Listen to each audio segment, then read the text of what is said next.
हिंदू पक्ष ने आज मस्जिद में नमाज ना पढ़ने देने की चेतावनी दी। हिंदू संगठनों की इस चेतावनी के बाद पूरे उत्तरकाशी में सुरक्षा बढ़ाई गई। विवादित मस्जिद के आसपास भारी संख्या में पुलिस बल को तैनात किया गया है।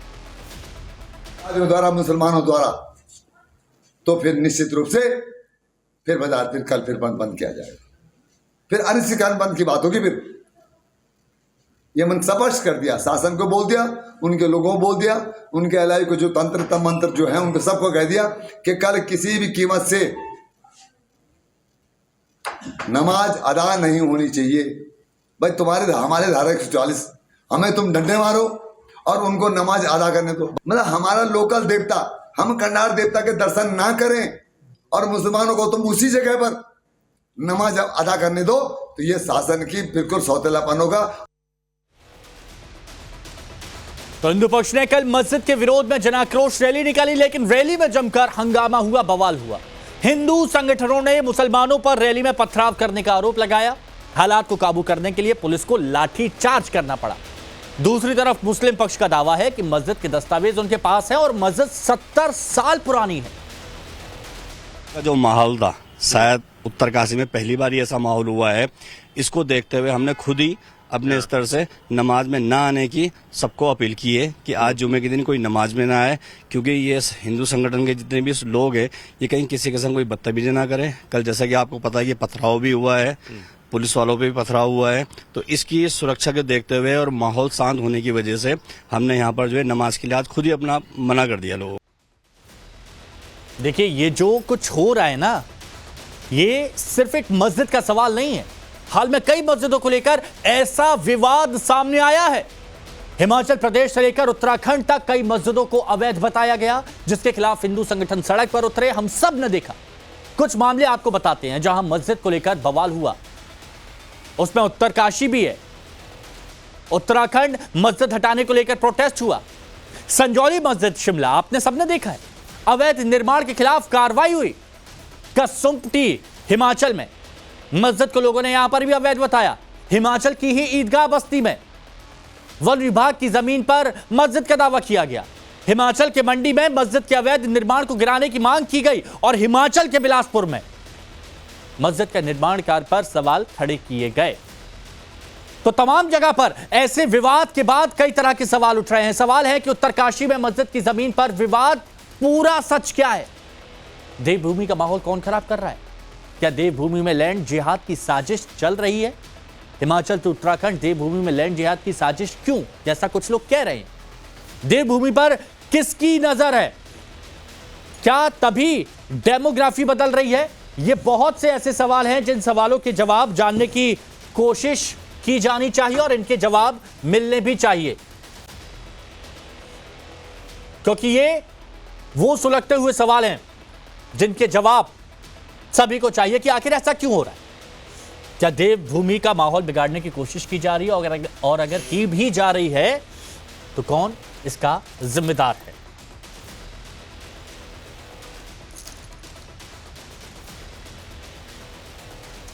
तो एक तस्वीर 24 अक्टूबर की दिखाना भी जरूरी है। ये कल की तस्वीर है हिंदू, जहां पर विरोध किया गया, आक्रोश देखा गया, उसके बाद कहीं से पथराव हुआ और उसके बाद फिर लाठी चार्ज भी करना पड़ा।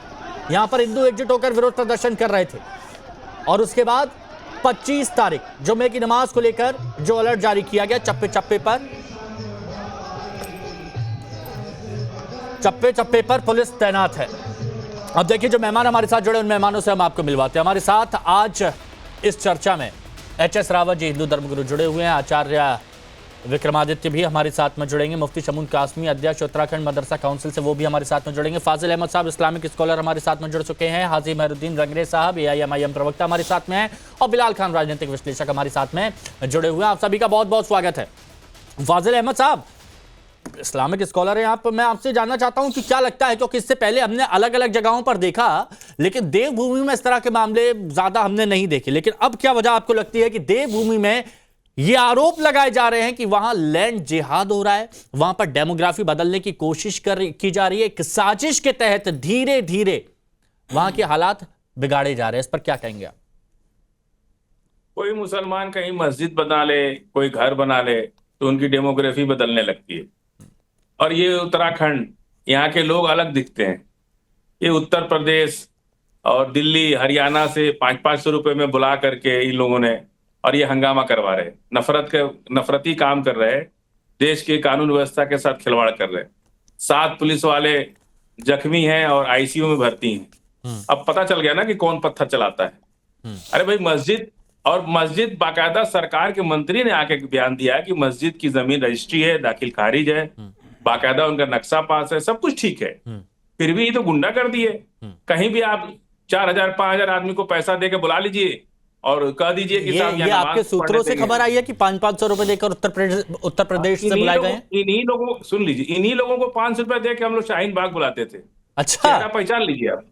इन्हीं लोगों को 500 रुपए हम लोग देते थे, इन लोग शाहीन बाग में आकर के हम लोग के साथ खड़े होते थे। ये अच्छा, तो 500 रुपए के साथ बिरयानी भी थी क्या? 500 रुपए में लेकर के, सुन लीजिए, बिलाल भाई बैठे हैं, पूछ लीजिए। 500 रुपए में लेके किसी पार्टी के लिए, किसी के लिए, ये लोग का पेशा है यही। आप पहाड़ी उसमें एक भी नहीं, अब अगर इतना सब आप बता रहे हैं, इतना साफगोई से बेबाकी के साथ आप बता रहे हैं, तो फाजिल भाई ये भी बता दीजिए कि 500 रुपए इतने वक्त तक शाहीन बाग पे बिठा के रखा, तो वो पैसे आए कहां से थे? फंडिंग कहां से हुई थी? यही लोग दिए थे, इसी सरकार के लोगों ने दिया था और कहा था कि आप लोग करो, क्योंकि इलेक्शन था ना दिल्ली का। बिना सिर पैर की बातें फाजिल भाई आप करते हैं। मैं मतलब आज बहुत गंभीर मुद्दे पर बात कर रहा हूं और आप कहां से बात कर रहे हैं कि इनको शाहीन बाग पर लाके बिठा दिया गया था, सरकार इनको पैसे दे रही थी, इनको उत्तर प्रदेश से लाकर बिठाया गया है, 500 रुपए न दिए जा रहे हैं। पुरानी मस्जिद को भी आपको ये क्या अवैध है? करने के भी पैसे पुरानी मस्जिद है, पुरानी मस्जिद है और कह रहे अवैध है, पैसे फिक्स होंगे। अरे इस पर सुनिए ना फाजिल भाई, आप बिना सर पैर की बातें प्लीज मत कीजिए, क्योंकि मैं बहुत गंभीर मुद्दे पर चर्चा कर रहा हूं, बहुत गंभीरता के साथ चर्चा करने की कोशिश कर रहा हूं। ये कहीं नहीं कहा गया कि अवैध मस्जिद है, दस्तावेज दिखाए गए हैं। मैं फिर बता रहा हूं, दस्तावेज दिखाए गए हैं, सब दिखाया गया है, ऐसी बात नहीं है, अवैध की बात ही नहीं चल रही है। अच्छा है ना? अच्छा, मस्जिद के नीचे कोई आदमी सामने आया जो कहे कि हमारी जमीन है? वो कोई एक आदमी सामने आया जो ये कह रहा है कि हमारी जमीन है? सुनिए अगर किसी की जमीन नहीं है तो मस्जिद की जमीन है। कोई एक आदमी सामने आया जो कहे कि ये जमीन हमारी है और मस्जिद इस पर बनी हुई है, इसको खाली कराया जाए? सुनिए मेरी बात सुनिए। कोई कह देगा कि ये मस्जिद अवैध है? अरे फाजिल भाई मेरी बात सुनिए, यहाँ पर ये बात कहीं से मैं फिर दोहरा रहा हूँ कि अवैध होने की बात, अब अगर आप सुनना नहीं चाहते हैं तो फिर कोई मतलब नहीं है, फिर मैं रावत साहब आपसे बात करूं। मैं देखिए फिर बोल रहा हूँ, अवैध है तो आप मान जाएंगे? हम आपकी स्टूडियो को कल आके कह दे कि साहब ये स्टूडियो अवैध है, तो आप मान जाएंगे? छोड़ देंगे अपना स्टूडियो, खाली कर देंगे उसको? इसलिए ये नफरती लोग हैं, ये पैसा पर पहले बोल लीजिए, मन की सारी जो भी बातें निकाल लीजिए, क्योंकि और भी बहुत सारे लोग हैं, सबको वक्त देना है। अगर आप नहीं सुन पा रहे हैं, मैंने बहुत शांति के साथ में आपको सुन रहा हूं, वक्त दे रहा हूं फाजिल भाई। ये बड़ा थोड़ी है, तो पागलपन है। बिना सर पैर की बातें करते हैं। एक मिनट बातें करना ही तो पागलपन, ठीक है। एक मिनट एचएस रावत साहब, आपने शुरुआती कमेंट आपने सुन लिया। मेरा बहुत अहम सवाल था, देखिए मैं फिर कह रहा हूं कि वहां पर मस्जिद अवैध नहीं है, क्योंकि 1987 के सरकारी गैजेट में मस्जिद का जिक्र है, 2004 के दस्तावेज में जमीन की रजिस्ट्री दर्ज है, 2005 में तहसीलदार के आदेश से खुलासा है। मामला बस इतना है कि वहां पर किसी ने आरटीआई फाइल की, जिला प्रशासन से जमीन की डिटेल मांगी गई और प्रशासन ने पूरी सूचना ना देने का उन पर आरोप लगाया और यह बताया कि गलत तरीके से ली गई। बस इतनी सी बात है। अब इसको लेकर जो भी है वो चल रहा है, लेकिन मेरा सवाल यह है रावत साहब कि अचानक से चाहे उत्तराखंड हो चाहे हिमाचल हो, इस तरह के मामले कैसे आ रहे हैं? मैं आपको बताना चाहता हूं, सबसे बड़ी बात है कि एक जगह पर ये जिहादी लोग कामयाब हो गए लैंड जिहाद करके, वो जम्मू कश्मीर में इन्होंने प्रयोग किया, वहां हिंदुओं को भगा दिया, मार दिया, काट दिया, बलात्कार किए, तो इनका हौसला बुलंद हो गया। अब इनको लगा कि पहाड़ी एरिया में आतंकवाद करना बड़ा आसान है, क्योंकि वहां पर इन्होंने किया। अब इन्होंने उत्तराखंड को, बोलो मत, चुप रहो, मैं तुम्हारे बीच में नहीं बोला था। या अपना इलाज करा लो जाके पागलपन का, डिबेट में आके बैठ जाते हो। अब अच्छा रावत साहब आप पॉइंट टू पॉइंट बात करिएगा, किसी को कुछ गलत बोलना वो सही नहीं है, प्लीज समझिए। मैं गलत नहीं बोल रहा हूं, मैं तो वही बोल रहा हूं जो हुआ है जम्मू कश्मीर के अंदर गलत हुआ है, वही स्थिति अब इन्होंने अपनाई है हिमाचल के अंदर, वही उत्तराखंड के अंदर अपना रहे हैं। इनको पता है कि ये इस प्रकार से हम प्रयोग करेंगे, वहां धीरे धीरे पॉपुलेशन कम है और उनको वहां डरा के धमका के धीरे धीरे आतंकवाद शुरू हो जाएगा और उनको भी खाली करा करके उनको कब्जा नहीं, करने आपने कहा रावत साहब, आप कह रहे हैं कि धीरे धीरे अभी ये किया जा रहा है, लेकिन दस्तावेज तो बता रहे हैं कि बहुत पहले का मामला है। 2004 में जमीन की रजिस्ट्री और 1987 के सरकारी गजट में मस्जिद का जिक्र है। ये मैं आपसे जानना चाह रहा हूँ, ये क्या है? गलती है हिमांशु जी, जितनी भी उत्तराखंड में मजारें बनी सारी इलीगल थी, उनको तोड़ा गया। अच्छा। और वहां हिमाचल में भी जो इलीगल मजारें उनको भी दिया जाएगा। अच्छा। तो ये तो लैंड जिहाद है, इनकी मानसिकता है। इस प्रकार से धीरे धीरे हिमाचल को और उत्तराखंड को कब्जा करना और वहां बॉर्डर स्टेटों को अपने काबू में लेने की कोशिश है, जैसे जम्मू कश्मीर को किया। अच्छा, तो इसमें तो कोई बुराई नहीं है। अच्छा, ठीक है, ये आपकी बात हो गई, ये आपकी बात हो गई। मुफ्ती शमून कासमी साहब हैं हमारे साथ में, अध्यक्ष हैं उत्तराखंड मदरसा काउंसिल के। जी कासमी साहब, ये हो क्या रहा है, मैं आपसे जानना चाहता हूं, क्योंकि आप उत्तराखंड से ताल्लुक रखते हैं। उत्तराखंड और हिमाचल में अभी जिस तरह की परिस्थितियां हैं, जिस तरह के मामले देखने को मिल रहे हैं, उसके पीछे की मूल वजह आप क्या मानते हैं? देखिए, मैं सबसे पहले तो मैं उत्तरकाशी के तमाम नागरिकों से अपील करूंगा कि वो कृपया शांति बनाए रखें और प्रशासन के ऊपर भरोसा करें। बहुत अच्छी बात। और जो हमारे जिलाधिकारी का जो स्टेटमेंट है, वो उनका जो स्टेटमेंट है, वो उन्होंने कहा कि वो जो जगह है जहां जो जिसे विवाद कहा जा रहा है वो लीगली है। तो मैं तमाम उत्तरकाशी के लोगों से कहना चाहूँगा कि सरकार, माननीय मुख्यमंत्री श्री पुष्कर सिंह धामी जी ना तो लव जिहाद के ऊपर समझौता करते हैं, ना लैंड जिहाद पर करते हैं। वो उनकी प्राथमिकता है कि उत्तराखंड का जो स्वभाव है, जो उत्तराखंड का मूल स्वरूप है, वो बना रहे और उसके लिए वो प्रयासरत हैं। मैं समझता हूँ कि उत्तराखंड सरकार, माननीय मुख्यमंत्री श्री पुष्कर सिंह धामी जी एक ऐसे व्यक्ति हैं कि जो सबको साथ लेके चल रहे हैं और न्यायप्रिय हैं, और उन्होंने जो है वो किसी भी इलीगल चीज से समझौता नहीं करते हैं। अगर कहीं कोई इलीगल चीज पाई जाती है तो वो कोई भी, चाहे वो धर्म स्थल हो या कोई और चीज हो, उसके ऊपर वो कार्रवाई करते हैं। इसलिए मैं ये कहना चाहूँगा कि उत्तरकाशी के तमाम जनमानस से कि हमारे नफ़े और नुकसान एक हैं। वसुधैव कुटुंबकम की भावना को हम हर वक्त अपने मन में रखें और सर्वजन सुखाय और सर्वजन हिताय का जो हमारा लक्ष्य है, उसकी तरफ हमें काम करना चाहिए। बहुत अच्छी बात है। और मैं समझता हूं, लेकिन ऐसी सिचुएशन आई क्यों, ये बताइए। सबको अपने अंदर समाहित करता है। जी जी जी कासमी साहब, मेरा आपसे सवाल यह है कि ऐसी सिचुएशन यहां पर आई क्यों, यहां पर क्यों इस तरह के मामले अब आने लगे हैं देवभूमि में? हाँ, देखिए, मैं बहुत आपको स्पष्ट करना चाहता हूं कि देवभूमि के माननीय मुख्यमंत्री श्री पुष्कर सिंह धामी जी कहीं भी कोई समझौता नहीं करते। मैं फिर वहां की जनता से अपील करना चाहूंगा कि वो सरकार के ऊपर भरोसा रखें। नहीं, वो सरकार के ऊपर तो भरोसा ठीक है, आप भी रख रहे हैं, लेकिन क्या कोई साजिश रची जा रही है?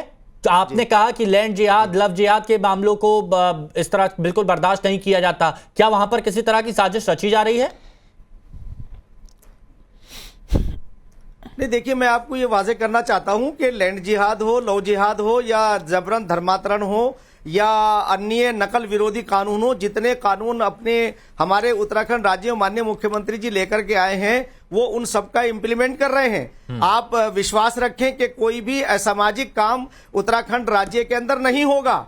और ये सरकार ट्रांसपेरेंसी के लिए जानी जाती है। पिछले 7 सालों में जो देश के अंदर और प्रदेशों के अंदर कांग्रेस की सरकार रही है, वो इस तरह के षड्यंत्र कराती रहती है। मैं समझता हूं कि वहां के पूर्व की सरकार इसका ध्यान रखना चाहिए कि कहीं आप किसी साजिश का शिकार ना हो और आपसी भाईचारा बनाए रखें। वसुधैव कुटुंबकम। अच्छा, एक मिनट रुकना। दर्शन भारती जी भी हमारे साथ में इस वक्त जुड़ चुके हैं। दर्शन भारती जी भी हमारे साथ में इस वक्त जुड़ चुके हैं और कल पुरजोर तरीके से उन्होंने अपनी आवाज बुलंद भी की थी, चेतावनी भी जारी की थी उन्होंने। हिंदूवादी नेता है उत्तरकाशी के। दर्शन भारती जी, क्यों जरूरत पड़ी आप लोगों को सड़क पर आने की, जबकि सरकारी दस्तावेजों में मस्जिद का जिक्र है? फिर आपका विरोध क्यों? देखिए, पहली बात तो यह है कि वहां कोई मस्जिद है ही नहीं है। वहां पर एक साधारण सा मकान था है। और किसी भी सरकारी दस्तावेज में मस्जिद नहीं है। वो मस्जिद बनाई जा रही है, कोई मस्जिद नहीं वहां पर। वहां पर कोई मस्जिद नहीं, पर मस्जिद बनाने का प्रयास किया जा रहा है उसको। लेकिन अधिकारी हम नहीं चाहते। अधिकारी कह रहे हैं कि 1987 के सरकारी गजट में मस्जिद का जिक्र है, 2004 में जमीन की रजिस्ट्री दर्ज है और 2005 में वो तहसीलदार के आदेश से जो खुलासा हुआ है। उसमें ऐसा है कि वो जो जगह है, जब अटल जी की सरकार थी, बरणावत पर्वत पर एक बड़ा भूस्खलन हो चुका था उस टाइम, बहुत ज्यादा। उस समय लोगों को वहां से हटाया गया और उन लोगों को मुआवजा दिया गया। और ये अब जब उन लोगों ने मुआवजा ले लिया तो ये जमीन तो सरकारी जमीन है। अच्छा, वैसे भी ये इलाका डेंजरस जोन में आता है। इस इलाके में तो कोई रह भी नहीं सकता, ना मंदिर ना मस्जिद कुछ भी नहीं बनाई जा सकते इस क्षेत्र के अंदर। तो कौन कसूरवार है इसके लिए? जी जी जी, कौन कसूरवार है इसके लिए? इसके कसूरवार तो हम ही लोग हैं। हम लोग जो कि उत्तराखंड के लोग बहुत शांति प्रिय लोग हैं, सभी लोगों को गले लगा लेते हैं। परंतु आज इतना ज्यादा षड्यंत्र हो गया, गले लगाने वाले जिनको हमने गले लगाया वो गले काटने की बात कर रहे हैं आज।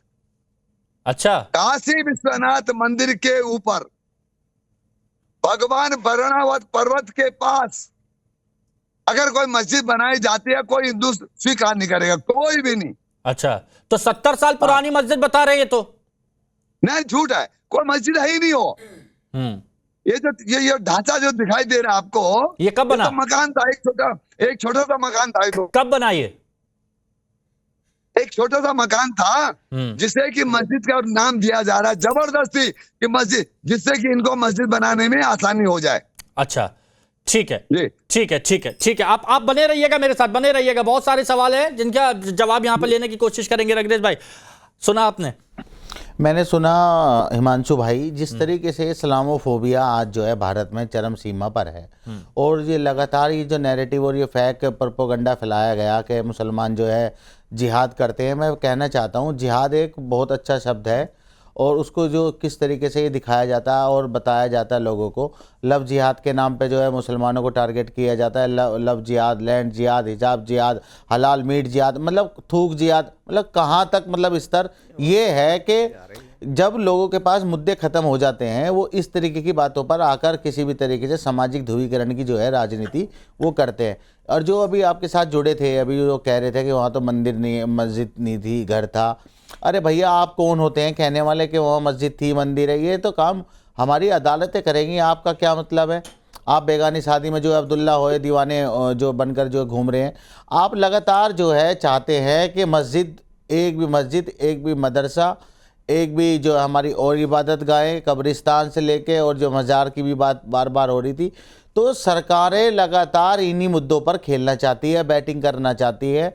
ऐसे जो लोग जिन्होंने कल प्रोटेस्ट निकाला, वहाँ पर 7 पुलिसकर्मियों को इतनी बुरी तरीके से मारा कि वो आईसीयू में एडमिट हैं, उनके घर पर मैं पुष्कर सिंह धामी से पूछना चाहता हूँ, जो वहाँ के सीएम हैं, कि वो उनके घर पर बुलडोजर कब चलाएंगे? अच्छा, उनका एनकाउंटर कब करेंगे?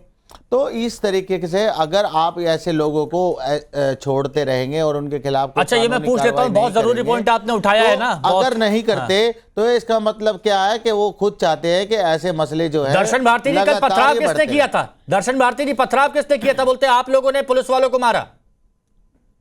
देखिए, जो सज्जन यहाँ पर जो बोल रहे हैं, ठीक है, इनकी अपनी सोच है, ये मुसलमानों से रिश्तेदारी कर ले, हमें कोई दिक्कत थोड़ी है। ये मुसलमानों को अपनी बेटी दे दे, हमें कोई परेशानी, उनकी बेटी ले ले, कोई परेशानी नहीं। ये AIMIM के प्रवक्ता है हाजी मेहरुद्दीन रंगरेज। भाषा आप सुन लीजिए, इनकी भाषा सुन लीजिए आप। इनकी नहीं, भाषा क्या सुननी है आपने? अरे आपने भाषा क्या? अरे आप इनकी भाषा रिश्तेदारी कर लो ना, इसी से बात कर रही है। अरे अपनी उम्र का भी लिहाज नहीं कर रहे, आप रिश्तेदारी कर सकते हैं और किसी की नहीं। कल पथराव किसने किया? पथराव की सिचुएशन कैसी आई? पथराव जिहादियों ने किया, कोई किसी ने पथराव नहीं किया। अच्छा, अपनी बेटी किसी को दे दे, पुलिस पथराव किसी ने नहीं किया? नहीं, मैं पुलिस की मामला बेटी भी धर्म का है। हाँ, बेटी भी हमारे सनातन में संस्कृत रूपी बेटी माना गया, और जब आप संस्कृत रूपी बेटी को नहीं मानते हो तो मैं क्या कर सकता हूँ? आता है। अच्छा, ठीक है। कौन से हिंदू है? ये हिंदू है कि राक्षस है? ये नहीं, सुनिए, ये आप नहीं बोलेंगे। एक मिनट, मैंने शुरुआत में आपको वक्त दे दिया था, आप थोड़ा सा रुकिए, थोड़ा सा सब्र रखिए। बिलाल भाई, ये बताइए कि अब इसमें लीगल पॉइंट्स भी जानना चाहता हूं, क्योंकि आप अधिवक्ता भी हैं, विश्लेषक भी हैं। तो बिलाल भाई, मेरे को ये बताइए कि दस्तावेज हैं, डॉक्यूमेंट है, ये सारी चीजें, उसके बाद सवाल उठाए जा रहे हैं और कहा जा रहा है कि यहां पर एक बड़ी साजिश रची जा रही है। तो क्या लीगल एस्पेक्ट हो सकते हैं इसमें? देखिए, इस तरीके से ये सवाल उठाया जा रहा है, ये आज से नहीं उठाया जा रहा है, लेकिन लीगल पॉइंट पे जब ऑलरेडी सारे जितने भी डॉक्यूमेंट्स है वो प्रोवाइड किए गए हैं, उसमें रजिस्ट्री भी है, सारी चीजें, तो उसको तो लीगल का कोई मसला नहीं बनता। लेकिन जो लोग वहां पर मस्जिद को लेकर, नमाज को लेकर, अभी जो जुमा है आज, जुमे की नमाज न पढ़ने की बात करने वाले लोग भी मैंने अभी देखे, और वहां के जो पक्ष हैं, चाहे मस्जिद के केयर टेकर, उन्होंने कहा आज नमाज के लिए नहीं आएंगे। तो ये आप उससे अंदाजा लगा लीजिए कितना माहौल बिगाड़ने की बात है कि वहां जुमे की नमाज नहीं हो रही है। जो वहां 50 साल से लगातार नमाज होती थी, लेकिन नमाज नहीं हो रही है। लेकिन जो सरकारें हैं जो वहां लगातार मस्जिद को लेके, मदरसों को लेके लैंड जिहाद, फलाने जिहाद, इससे ऊपर उठ के बात करनी चाहिए। लेकिन वहां मैंने खुद देखा है किस तरीके से पुलिस वालों को प्रोटेस्ट के नाम पे मारा गया है, इस तरीके से वहां देश का माहौल खराब करने के लिए इन्होंने लगातार यही काम करने का काम किया है। ऐसे लोगों को एक्सपोज करना है मेरे को दर्शन भारती। और हमने तो कहा कि वहां के लोगों ने कहा ठीक है, आज जुमे की नमाज के लिए भी नहीं आ रहे। आप इससे अंदाजा लगा लीजिए, कोई इंसान जुमे की नमाज नहीं पढ़ने आ रहा है वहां, तो किस तरीके से वहां माहौल खराब किया जा रहा है। और वहां लगातार इसी माहौल खराब किया जा रहा है। आचार्य विक्रमादित्य जी, मेरा सबसे पहला यही सवाल था कि माहौल खराब कर कौन रहा है? अगर देवभूमि की बात की जाए तो बताइए कौन है वो लोग? मंजू जी, अभी आपने एक शब्द का उच्चारण किया, देवभूमि। उत्तराखंड को देवभूमि ही कहा जाता है, वो देवभूमि यही है। और वहां पर वास्तविक तौर पे जो एक बात साफ साफ दिखाई देती है, ये सीधा सीधा केस डेमोग्राफिकल चेंजेस का है। ऑर्गेनाइज वे में ढंग से एक डेमोग्राफिकल चेंजेस करने की व्यवस्था जो इस्लाम की तरफ से चल रही है, तथाकथित तौर पे तमाम मुसलमान ऑर्गेनाइजेशन की तरफ से रखती है, वहां बसाया जा रहा है बांग्लादेशियों को, वहां बसाया जा रहा है रोहिंग्याओं को। वहां पर ऑर्गेनाइज वे में देहरादून से लेकर हर पहाड़ी क्षेत्र में आप जाके देख लो, बंगाली कॉलोनी वहां बसनी शुरू हो गई है। और पूरी तरह से इसके पीछे एक ऑर्गेनाइज खेल चल रहा है जो मदरसों की तरफ से, विभिन्न मुस्लिम ऑर्गेनाइजेशन की तरफ से चल रहा है। वहां की जो आबादी है जिस तेजी से बढ़ रही है, अगर 2002 की जनसंख्या की बात की जाए तो 1 लाख के आसपास कुछ लोग थे, 10 लाख के आसपास थे। आज वही आबादी 24 सालों के अंदर करीब 18 लाख के आसपास पहुंच गई है। अच्छा 3% के 3.5% के आसपास से जो ओवरऑल भारत के अंदर देखा जाए तो जो मुसलमानों की आबादी है 1.8 के हिसाब से बढ़ती है, लेकिन वहां पर 3.3% के हिसाब से वह बढ़ती दिखाई दे रही है। ये साफ साफ दिखाई दे रहा है कि कौन बसाने का प्रयास कर रहा है। अभी आपने नैनीताल वहां पर रामपुर के अंदर स्थिति देखी, हल्द्वानी के अंदर क्या स्थिति मची, किस प्रकार से वो पूरा का पूरा शहर बसा दिया गया, किस प्रकार से पूरा शहर। अच्छा, ये मैं इस पर थोड़ी क्लियरिटी ऑफ लेता हूं। जो आपने पॉइंट उठाया है ना, जो आपने पॉइंट उठाया है, शायद देवभूमि उत्तराखंड और हिमाचल वहां पर ये बात उठ रही होगी। मुफ्ती शमून कासमी साहब, जो आचार्य विक्रमादित्य कह रहे हैं, ये बिल्कुल ठीक है क्या? क्या कहा मुझे असल में मुफ्ती शमून कासमी साहब आ रही है। नहीं, मैं बता रहा हूं कि एक सोची समझी रणनीति के तहत वहां पर कोशिश की जा रही है मुस्लिम आबादी बढ़ाने के लिए, और उसके लिए ये सारी कोशिशें, सारी साजिशें रची जा रही हैं, ये कह रहे हैं वो। नहीं, मैं असल में विक्रमादित्य जी हमारे बहुत अजीज हैं और हम लोग साथ बैठते हैं। हम तो किसी भी समस्या के लिए देश जो है उसके अंदर कोई चीज भी नहीं वो होनी चाहिए, ना लैंड जिहाद होना चाहिए, ना लव जिहाद, और हम होने नहीं देंगे। हमारे माननीय मुख्यमंत्री श्री पुष्कर सिंह धामी जी, आप आश्वस्त रहें कि देवभूमि का स्वरूप वैसे रहेगा। और देवभूमि का जो आचरण है, हमने इसीलिए अपने मदरसों के अंदर संस्कृत को हमने ऑप्शन के तौर से दिया है, ताकि यहाँ की परंपराओं को जान सकें। और मैं आपसे कहना चाहता हूं कि संसार का पहला जो ग्रंथ है वो वेद है, और अंतिम जो ज्ञान है वो कुरान है। जो वाणी है आखिरी वो कुरान है। एको ब्रह्म द्वितीय नास्ते नेहना नास्ते किंचन वादहु ला शरीक, वन गॉड विदाउट सेकंड, अव्वल अल्लाह नूर उपाय कुदरत के सब बंदे, एक ही नूर से सब जग उपजे, कौन भले कौन मंदे। नहीं, आप बातें तो बहुत अच्छी कर रहे हैं, लेकिन कासमी साहब एक बात बताइए कि आपने कहा कि वहां पर लव जिहाद, लैंड जिहाद नहीं होने दिया जाएगा, सरकार इसके लिए पूरी तरह से प्रतिबद्ध है, यानी लैंड जिहाद नाम की कोई चीज है? बिल्कुल है। देखिए, कुछ लोगों ने पिछले दिनों क्या किया, कुछ जो कीमती लैंड थी ना, उसके ऊपर कुछ लोगों ने नाजायज तौर से, जो लीगली तौर से मजार बना दिया, उसे हटाया गया। ऐसे कोई धर्म स्थल, और उसमें ये नहीं कि मजार को और मस्जिद को हटाया, बल्कि मंदिर, अगर किसी ऐसी जगह पे मंदिर बना उसे भी हटाया। भूमाफियाओं की कमर तोड़ी। ये फाजिल अहमद, अब आप क्या कहेंगे? श्री नरेंद्र मोदी जी के उस फाजिल मिशन अहमद को आगे साहब, बढ़ा क्या रही है कहेंगे कि आप? हम करप्शन से कोई ठीक है, समझौता नहीं करते। नहीं मैं इस पर क्लियरिटी बहुत जरूरी थी। जब देश आजाद हुआ, सुन लीजिए, जब देश आजाद हुआ तो दिल्ली की आबादी थी 3 लाख, आज 3 करोड़ है। तो ये कहां से आ गए? और उसमें मुसलमान मुश्किल से 5, 7, 8 लाख होंगे ज्यादा से ज्यादा। तो आबादी बढ़ने के पीछे लोग, अपने ही देश के लोग, कोई बिहार से दिल्ली आ गया, कोई बिहार से बंबई चला गया, कोई दिल्ली से कलकत्ता चला गया। ये चीजें तो अपने ही देश के लोग इधर से उधर जाते आते रहते हैं। नहीं, इसको आप सुनिए ना, कहिए कि सुनिए ना साहब, फाजिल अहमद साहब, मुसलमान आप सुन समझिए लीजिए, ना, इस आप देश समझिए, का आप इतिहास के मुसलमान- पन्नों में जाएंगे, बहुत सारी फिर बातें आप निकलेंगी, बोलने बहुत नहीं सारे देते। जख्म कुरेदे मेरी जाएंगे, बात- लेकिन फिर पॉइंट आप- समझिए। नहीं, आप बोलने नहीं देते। एक मिनट नहीं, फाजिल भाई, एक बात प्लीज सुनिए, पहले पूरा होने दीजिए, प्लीज सुनिए, प्लीज सुनिए, प्लीज नहीं, आप पहले पूरा होने सुनिए। दीजिए। मैं सॉल्यूशन पर जाता हूं। देखिए, जब दोपहर की 1 बजे की डिबेट होती है, नहीं बना सकता। 1 मिनट सुनिए ना, और सुन लीजिए, अरे 1 मिनट सुनिए, प्लीज सुनिए, रिक्वेस्ट है फाजिल भाई, रिक्वेस्ट है। मैं 1 बजे सॉल्यूशन पर जाता हूं, सॉल्यूशन पर। कि कश्मीर से भगा दिया। सुनिए, मैं सॉल्यूशन पे जाता हूं, सॉल्यूशन पे बात नहीं करेंगे, मैं आगे बढ़ जाऊंगा, प्लीज सुन लीजिए। कौन रोका अब इनको? ये हिंदू जिहादी बार चलो, बात नहीं, हाँ? कश्मीर से जो है भगा दिया, कश्मीर में घर नहीं बनाने दिया। अभी 4 साल से आप कितना घर बनाए जा करके? कौन रोक रहा है आपको? जाइए बनाइए। अहमद भाई, फिर मैं कुछ कह दूंगा ना, आपको बहुत जोर वाली मिर्ची लगेगी। खैर छोड़िए, मैं आपको कि आप बात सुनने में यहाँ पर इंटरेस्टेड है नहीं, आप बात सुनने में यहाँ पर इंटरेस्टेड नहीं है। मैंने फिर बोला, मैं सॉल्यूशन की बात कर रहा हूं रंगरेज भाई, मैं सॉल्यूशन की बात करूंगा। कासमी साहब ने कहा कि कुछ जगह ऐसी हैं जहां पर जमीन पर अवैध तरीके से इलीगल तौर पर मजार बना दी गई। लैंड जिहाद वाली बात को भी उन्होंने एक्सेप्ट किया है, और खासकर देवभूमि में। इसीलिए शायद देवभूमि में जो इतने लोग हैं, वो नाराजगी उनकी अब दिख रही है, वो सड़कों पर आ रहे हैं, वरना हमेशा शांत रहते हैं। लेकिन जब वो देख रहे हैं कि इलीगल तरीके से ये सब किया जा रहा है, तो अब ये नाराजगी दिख रही है। देखिए हिमांशु भाई, लगातार भाजपा और भाजपा के जो हिंदूवादी संगठन है, जो कथाकथित, वो लगातार ऐसा माहौल बना देना चाहते हैं पूरे देश में, अफरा तफरी जैसा माहौल बना देना चाहते हैं। अभी मैं आपको आईना दिखाने वाली जो दर्शन भारती साहब हिंदूवादी संगठन से थोड़ी सुन तो लीजिए। अरे सर, वो बीजेपी से तो नॉमिनेट होके जो है उनको वहां पे मदरसा बोर्ड का चेयरमैन बना रखा।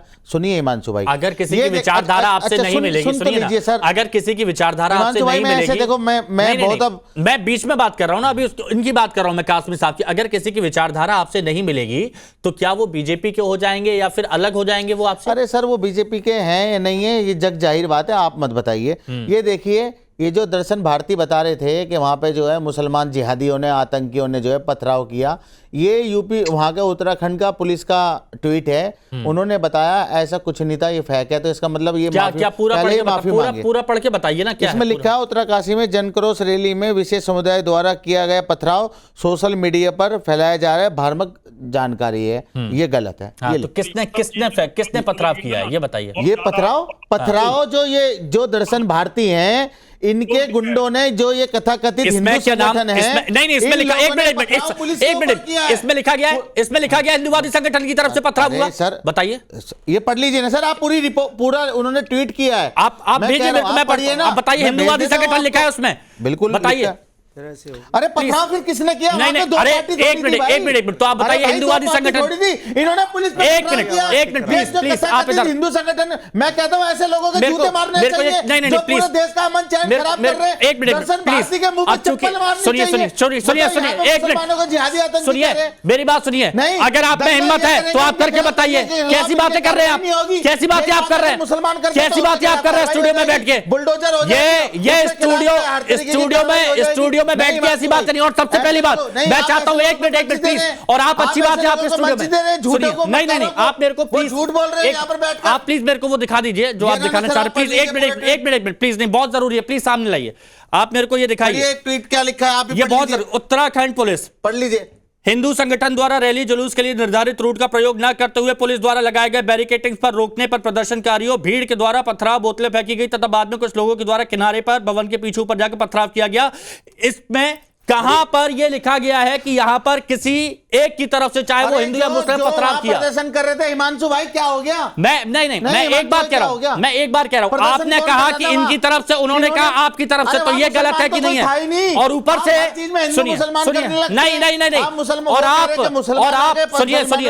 सुनिए, और अगर ये झूठ बोलना बंद, और मेरी बात सुनिए, एक बात और क्लियर कर दूं मैं, एक बात और क्लियर कर दूं रंगेश भाई, अगर मैंने आपको बिठाया है, एक मिनट सुनिए, मैं ये कह रहा हूं, देश का ताना बाना खराब एक कर रहे मिनट, हैं। मैं फिर कह रहा हूं, सुनिए, फिर मैं कह रहा हूं रंगनेश भाई, अगर आप मेरी डिबेट में यहां पर आए हैं और कोई मेहमान यहां पर डिबेट में आया है, अगर कोई बिलाल भाई के लिए कहेगा कि इनके मुंह पे जूते मारने चाहिए तो वो भी गलत है। तो आप मेरे गेस्ट में किसी के लिए आप ये नहीं बोल सकते कि इनमें जूते मारने चाहिए, ये आपको अधिकार किसी ने नहीं दिया। और अगर आप ये बोलते हैं तो ये आपकी सोच बताता है। इनका भी इलाज यही है। रावत साहब, ये बातों से मानने वाले नहीं है, रावत साहब, ये जूतों से मानने वाले लोग हैं। कहीं नहीं लिखा गया ये कि पथराव किसने किया है। भीड़ अब भीड़ का चेहरा क्या है? भीड़ का चेहरा क्या है? भीड़ कौन थी? भीड़ का चेहरा क्या है? तो ये बताइए, जब देवी जाती है वहां पर पथराव कौन करता है? वहां पर क्यों कहती है आपकी हिंदुओं ने किया, मुसलमानों ने किया? लगातार वहां पे माहौल खराब कर रहे हैं। आप इसमें धर्म जोड़ रहे हैं लोगों के खिलाफ। भीड़ को आप हिंदू मुस्लिम नहीं कर सकते। डिबेट कर रहे हैं, इनको तो जेल में डाल देना चाहिए ऐसे लोगों को। एक मिनट, नफरती चिंटू है, ये नफरती चिंटू जैसे है। पार्टी के ये प्रवक्ता है ना रंगरेज जी, उसी पार्टी के जो बड़े नेता हैं उनका इतिहास भी इसी प्रकार का है, गंद बोलने का। उसी के भाई ने तो ये बोला था ना कि 15 मिनट के लिए पुलिस हटा दो, उसी के भाई ने बोला था। तो इनके प्रवक्ता भी इसी तरह की बेहूदी की बातें करेंगे। तो वहां आपको कुछ याद नहीं आएगा, वो भी बहुत जरूरी है, आईना दिखाना बहुत जरूरी है। अच्छा ठीक है, अब ये बताइए दर्शन भारती जी, आगे क्या? क्योंकि ये बताया जा रहा है कि देवभूमि की फिजा खराब हो रही है, अब आगे क्या? ये थोड़ा सा मैं इनको जवाब देना चाहता हूँ। ये जूते वाली बात कर रहे हैं, हम मुसलमान नहीं है, पहली बात सुनो। और दूसरी बात, हम कट्टरपंथी नहीं, हम हिंदू है, सनातनी हम लोग। और हम लोगों की भाषा इतनी गंदी नहीं हो सकती, इतनी नीच भाषा का प्रयोग हम नहीं कर सकते और हम करेंगे भी नहीं। पर याद रखना, शांति के लिए कदम आगे बढ़ाए जाएंगे वहां, बस खत्म, बस ये पूछना चाह रहा हूं। ना शांति तभी होगी जब देवभूमि में जिहाद और कट्टरपंथियों को रोका जाएगा।